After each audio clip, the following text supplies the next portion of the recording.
wasia eyi ni tire no won betimi asiesie na mabunu so enya adwuma nye omunyina betimi enya adwuma ayo Dr. Matoboku Prempeh say ya modidi so me vice president say ebia wono waya santimo jantio na eno so wakasa e de aka ho awusia yebesa konia kwakwahwe Mampai John Dramani Mahama na abonipa makoma kudu edi se mantem makoma kudu omonkoya regional ministers na sansam no yani local government expert bia kodimu nkoma ya de sansam ni mu nkyeremu ebeba sansam no yebese akobiem ni asa akwahwe manso wa treso jai tibamufo bu nkofu mienu bia ku omo egofo no mko Robin omko robo galanse fo kwaji omo hu gold ene omo hu niam sane yesi abo omo aku omo no eposifo ahwehwe nsam ni mu aye de sansam no so nkyeremu beba bu nsam ni nie na nakobra himi ne eto ne boase wa sebo James Academos ana boabo no no pay so for touch dey ko Facebook ma yamponsa wotin fidiera che wo chinchim sane yadi nkaka na opepon na bosomi ne da to so du enum enene bosomi ni mu apai usika ne biaka ana boafo ne awrade na mbehwe wate na wotre bibia be fine me dey asiri fidi shofo nana kwame ma fo mene nana ke yebuani abrewana na pesibaka afei yanko ensem ni moy Enra mampani John Dramani Mahama Sremsre Jata oyi yegum kama siesie no fefefe ena otu ne to a wadna richemu ewo boko na kokko boko nyina ene se mentime ho ase ene ntokosama ye unity wo boko no na wone na nanuma tranko jempeni fodo aka bi yeye omukwa akohia no mabonko message na ye na wo ma hwe kwan wodo ayaku animu asundwe bua betimi aba ewo boko na enkonkofa eye wo how bia ema boko na nsa na mampani wo ba kono wo share Minister of Defense NFA Minister of Interior National Security Advisor National Security Coordinator and the Director of Bureau of National Investigations BNI wo share mu nyina no mo bonkomo ansa na wokro na ebra okokoduru bokukrom ho ena odi atudwa se womumwa na womu hwe se be yie beto yie na asumdwe mapa betibi ababoko na enkonkofo how bia enfameto Ghana mampani John Dramani Mahama dia to manim se womu bo ama asumdwe eba ebeboa bokukro no a ama boko atimi atumpon enti ebio odi to manim se enche bia obeyi ne mpanimfo ahodo na appointment obeye fa bambo ho na wo ma hwe se be ya ne botai kase beye boko asumdwe enti obia nya botoye mu mampani JDM ensemni the National Security Advisor, National Security Coordinator, the BNI Director, and all the others. And when these appointments are made, I'm going to charge them to make Boko one of the #1 priorities that they attend and deal with. And so I'll appeal to you to exercise patience, exercise restraint, and to let you know that I am apprised of the issue. I'm going to deal with it, and I can assure you, have trust in myself and this administration that by the grace of God, permanent peace is going to come back to Boko. And so as my younger brother said, from here we'll continue to Nalergo to meet the Nairi too and deliver a message to him. We cannot live in a country where our people don't feel safe. Our people must feel safe to travel wherever they want at whatever time and not have people shooting at them. And so you can be sure that we'll deal with all these situations so that we all can have the peace that we need in order that our traditional areas can progress. So I thank you very much. May God richly bless you. When I entered, my father reminded me about his request, and you all know what request that was.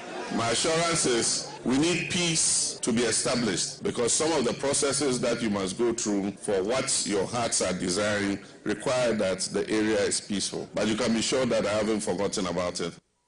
Abuja voti Ghana mampani His Excellency John Dramani Mahama mimi enieti. Abuja mampani John Dramani Mahama meno kasempempe no guswa wo oyi nipa edo omko so ya hodo nansam wo ana ode mansuafo obehwe sikasam so de obehwe foma gudie tuo so ana afen so no de obehwe nyina mahode ho nsam so wode omudin ba ya wo mko vetting meno kase wonu mu a wonu so pe MMDCs ahodo no omodo omnkrata akoma mpanjini akache amazezi a ne din na dinka ba ye be twa omusu ntonto ni ayi omo enro da ye te wana krata firi omampanya kache ba ye manta makoma akudu nse ne mudu waboni pa makoma akudu din se omonko na womonko hwe na omonye ho ntotoye na wode sadi ni nyina akwa akoma mra se bedwam chi amehina wɔhwɛ anim sɛ mmarahyɛbadwamfoɔ no bɛtena so na wɔmagye wɔmatumuo okɔ atifido mantam northern regional Ali Adolf John wɔno na mampanya bɔ ne din oti mantam no John Kodwo Japon wɔno nso yɛabɔ ne din fra mantam yɛ James Gunu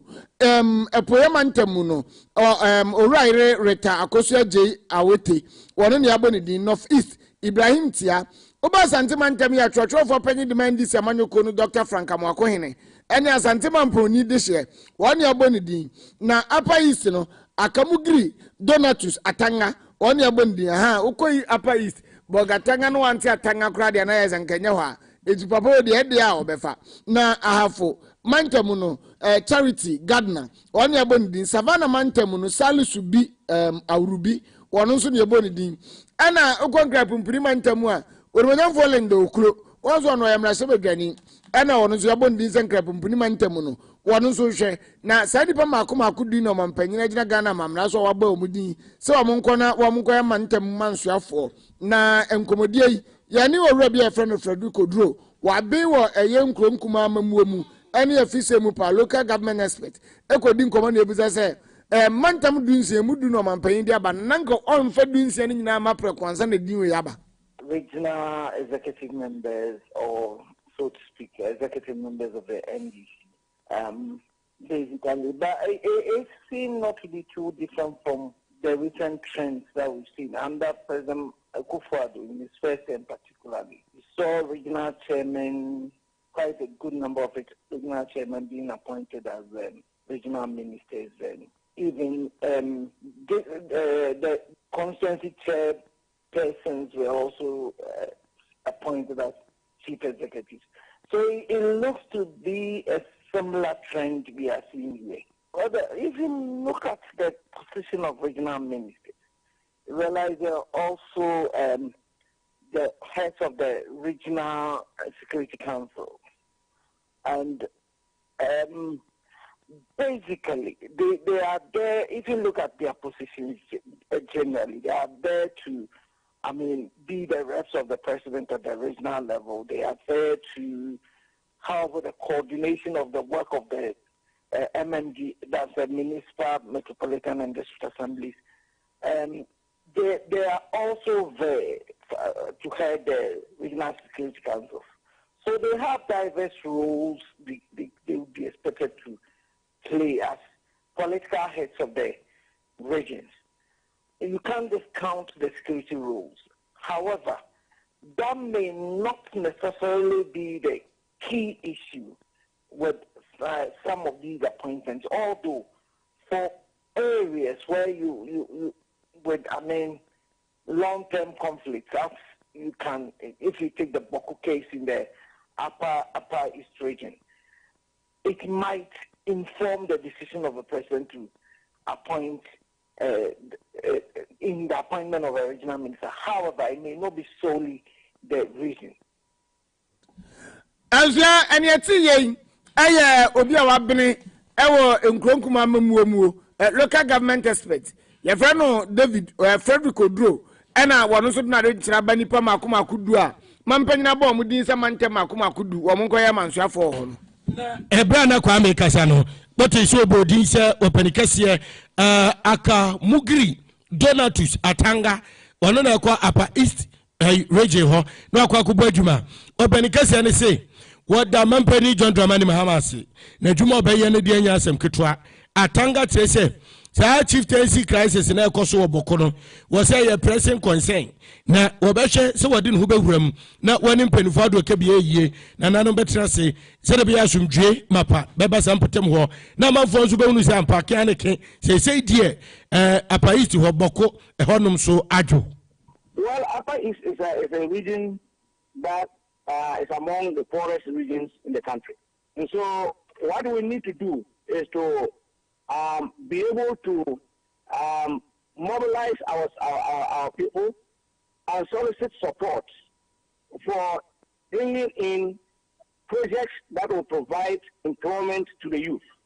And so if you bring in projects that will provide employment to the youth, that will go a long way to solve the problem of Upper East. And Upper East, we are bedeviled with the issue of the crisis, the chieftaincy crisis in Boku.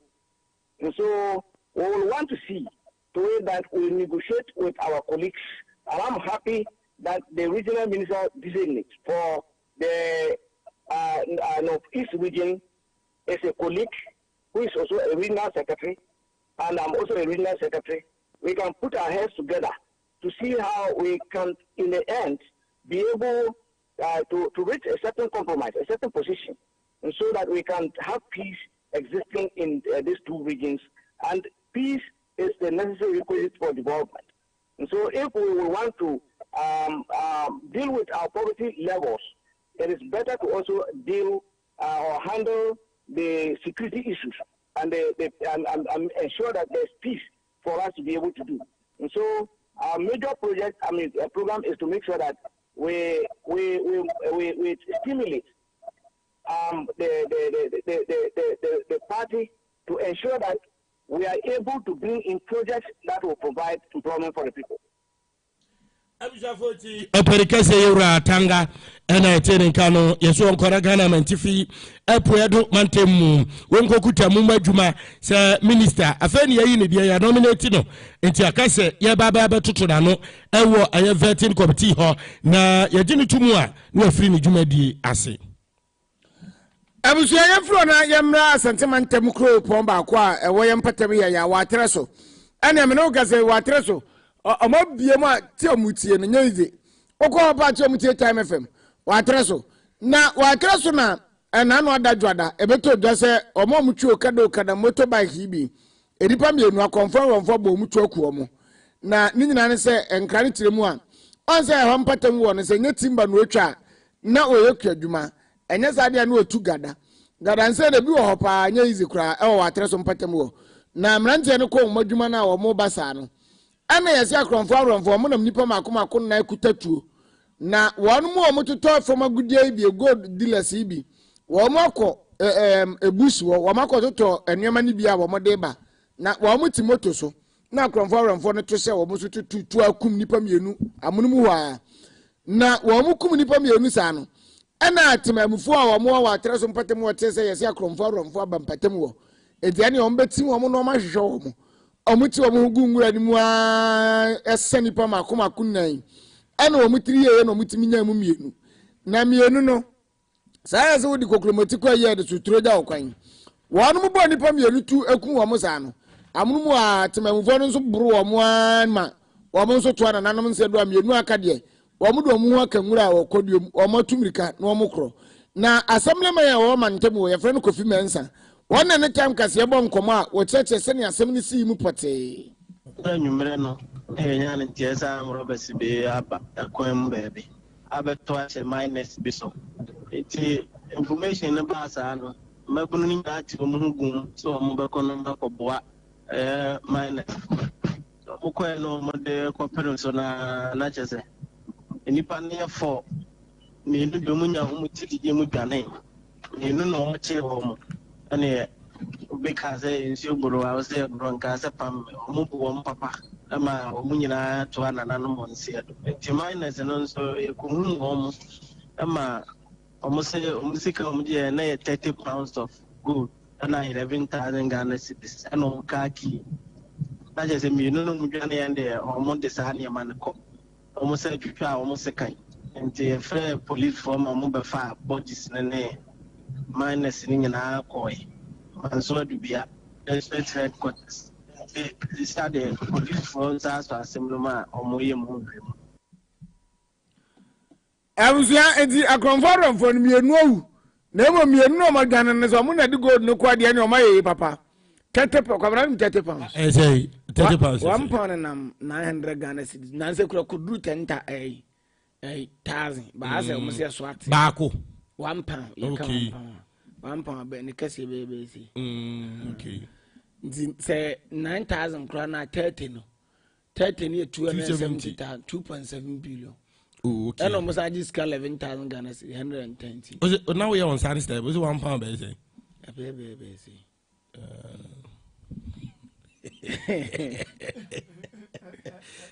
Come and we 2.7 billion in Nipa Mino. First, I say, you be no, I had to talk. So Obuasi ni akwala. Deya galado. Was it sassy?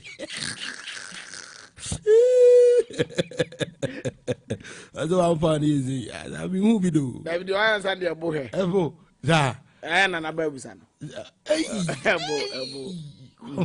Ebo. Mimiza why? David, your idea, Yakwa, you 1 kilo.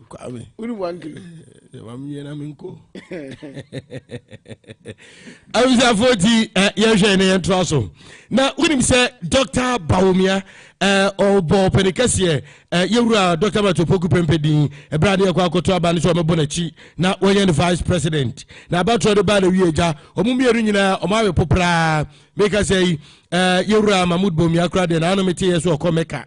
You are no qua, Nene, Chauso, and now Penecasier, Dr. Matopoku Pempe. Now, you are mobile parliament, 8 parliament, the chat on Huno, free walk or crime in Huni. Now, I said, yes, Omar Santa Amadou, or watching a 1 TV interview. Nebra we an interview no okase ai openiti ujidi se na okase oye asante se oye royal oye obetibi edi ade sa ahenie sem wa asante ba mu no na ka hu bi na osenka asante fo dodo na hweso to aba bebrebum edema wana abuja no atrega na po atrega na po na po bufu ye udetie. The whole country didn't vote. We lost 2.1 million votes. Can it be formally Ashanti? When I hear somebody say that, I feel really that I have to insult the person. That Ashanti didn't bring a vote. What does that mean? Did Volta region bring a vote? Go and check NDC votes in 2016 and 2024, or 2020 and 2024, and look at the votes. Even in Greater Accra, John Mama lost votes, 5% votes, compared to the last elections. So we should not get on that. That doesn't make sense, insulting tribes and people. If you disagree that people will say, oh, NDC is not helping the Voltarians, it's a slippery slope we are setting up this country.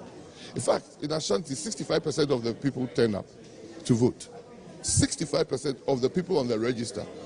There were probably only 4 or 5 other regions that turned up higher than Ashanti. When you rate the 16 regions, probably the worst region of voter turnout was Volta region of Greater Accra, 46% or something. So please, let us not tribalize things like that. The reason I ask that, let us not tribalize things like that. And to say, did Baumia, the Northerner, bring the Northern votes? So you can ask a question that doesn't make sense, in the sense that the whole country, the votes didn't come. MPP lost. No. The party supporters, Baumia didn't choose me because I was Ashanti. Have you asked Dr. Baumia? Okay. So how do you then go to somebody who has the exclusive reason for choosing a candidate and then say that some people you met at the roadside are saying they chose Napo because of Ashanti? That is, again, tribalizing elections in this. Adi Napo na titibia mu Mari Sanders anu. Kikana adwa chen pa se Santa abusa question ni bi o ha ya na e make sense. Ena wadi ama no no say ebi won so so mu busa na eye ni say when did the pakrokra atem edo so won sama do eja wadi atudwa no ni nyina afa se manfo kana asantofo anto aba no wose nya no kre wose reje ba ku mienu pe bi ena ni pe pie ba beto aba no won do so che asante eti so bi ka say na asantofo mpia mama meto a ya no wonte sa ne ma no ase wose impo enkran o manto enti ya na eye no wanwa yie pa a wo cheche na adwen se o untibi ka se ono ofra sante o na busua bi free menhia na se eno so ne nsem a na wodi tudwa na oti abusua ya den nsem na si na nakwam na heme won na se mu James Academy wabo ano so for tachi e de ko Facebook ya mpon se betena fidi na chia wo chinchim ye anapɛ makenkan fo ne ye me esrifidi share ofo na kwame mafo mene nana ke ye buani abrewana na presmaka yedi si na fei kwame mafo atwa so kwame na MC no mo se akose unze all along ni adwen se west di no be hia chen east sa na ye boa ja is the horse pa wallahi who I see east emotion is the person na eko 5 oh okay and I west in the person 2 hey David ne Fosti ai ebe yiro enti nipa tu de say ye child de one ba ko I mekai I think that was the NDC ba mu ba ko no say NDC 1 NDC 2 where NDC 3 so make us NDC 1 ye on JJ JJ na Trinium Prof Mills Mahama and NDC 3 and I think you MPP 1 MPP 2 say about democratic way, you know.